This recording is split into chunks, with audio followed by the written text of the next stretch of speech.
আজকের পর্বে আপনাদের সাথে চিকেনের পুরভরা চিকেন পরোটার রেসিপি শেয়ার করছি। আপনারাও চাইলে মাত্র 10 মিনিটে এই তীব্র গরমে খুব সহজভাবে চিকেনের পুরভরা চিকেন পরোটা রেডি করে নিতে পারবেন। এখানে আমি সকালবেলা নাস্তা বানিয়েছিলাম, মানে রেগুলার যে রুটি বানাই সেখান থেকে আমি 4টা ডো রেখে দিয়েছি, মানে বিকেলে নাস্তা বানাবো তাই আর কি।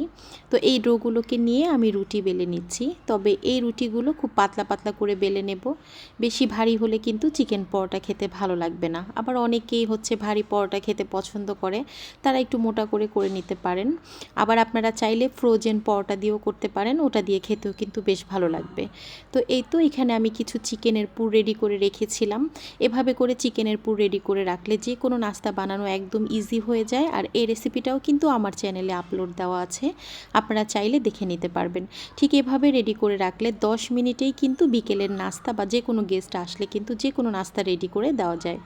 এখন উপর থেকে একটু পেঁয়াজ কুচি, দেন কাঁচামরিচ, দেন ধনিয়া পাতা অ্যান্ড এখানে আমি একটু চাট মশলা অ্যাড করব। তো আমার হাতের কাছে একটা ম্যাগি মশলা ছিল, সেটা দিয়ে নিলাম। ভাবলাম এটা ওয়েস্ট করার দরকার নেই, দিয়ে দিই। এমনিতে চাট মশলাটাই দিয়ে নিই, তবে চাট মশলা বা এরকম ম্যাজিক মশলা দেওয়ার অবশ্যই চেষ্টা করবেন, তাহলে খেতে ভালো লাগবে। এখন উপর থেকে আরও একটা রুটি দিয়ে দিলাম, দিয়ে এখন আমি তো চারোপাশটা একটু মুখটা বন্ধ করে নিচ্ছি।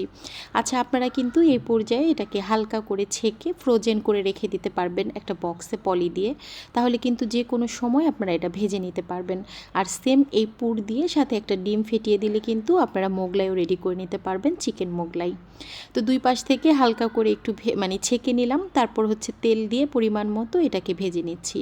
আর পরোটা হোক বা এরকম কিমা পরোটা, এগুলো কিন্তু একটু মুচমুচু করে লাল লাল করে ভাজলেই কিন্তু খেতে ভালো লাগে।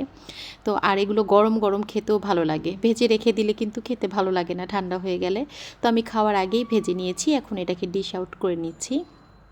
তো আজকের রেসিপিটা এখানেই ছিল। নেক্সট কোনো ভিডিওতে নতুন রেসিপি নিয়ে দেখা হবে, কথা হবে। Tata and take care.